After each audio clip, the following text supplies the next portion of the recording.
can't treat people like that. You can't. We are citizens. We are not slaves. And you say you are PLU? Where's Matembe? What kind of life is that?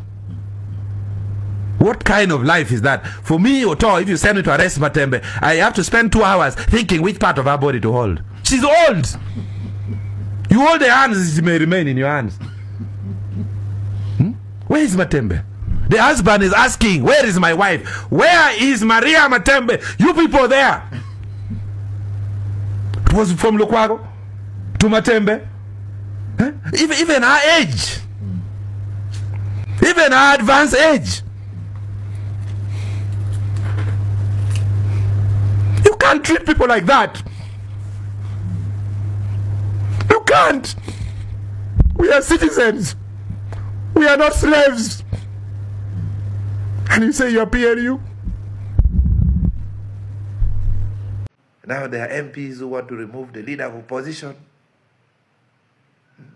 The leader of opposition should now be determined by PLU/NRM.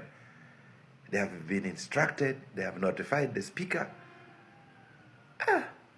Why? Why all these things? And then after that, we see PLU summoning all the ministers for their function. Ministers of the government of Uganda going to attend activities of PLU. And then we now see a video recording of the Speaker of Parliament saying everyone should join PLU. That everyone. Everyone should join PLU. Now that is from the Speaker of Parliament. The events are fast. I'm just giving the chronology of events. So I'm still thinking. I'm thinking as a political philosopher. And I'm now thinking on 2 things. What should worry Ugandans? One, what should worry Ugandans is not the collapse of democracy. Democracy can collapse and it can be restored. You can amend the constitution, restore term limits, restore age limits, get the army out of politics completely. Democracy can be restored. So what worries me is not the collapse of democracy. You know what worries me? Is the entering of the military into the civilian space. Is the entering of the military into parliament. Is the entering of the military into the judiciary. That worries me. Democracy can be restored, but this phenomena which these PLU MPs are encouraging, it worries us, because Uganda will go the line of Egypt to become a military state. Uganda will go the line of Myanmar. That worries us, because the architects of the 1995 constitution says the military should stay out of politics. Actually, the law says the UPDF shall be non-partisan and subordinate to civilian authority. I think around Article 210, 214, 211, the Uganda People's Defense Forces shall be a professional, non-partisan armed forces and subordinate to the civilian authority. That is why General Yoweri Kaguta Museveni retired from the armed forces to become the civilian authority. I was in Bombo, where there was a 21-gun salute. He was retiring from the army so that he can become a political leader, subordinate to the civilian authority. What worries me now, through PLU, the UPDF is becoming the authority. And yet the law says it should be subordinate to civilian authority. Are we entering military rule? Is the transition on? Another event I forgot is the blocking of lawyer Karua from the airport. So the events are moving too fast. Too fast. Now people have been asking me, political philosopher, Otto, why can't Ugandans react?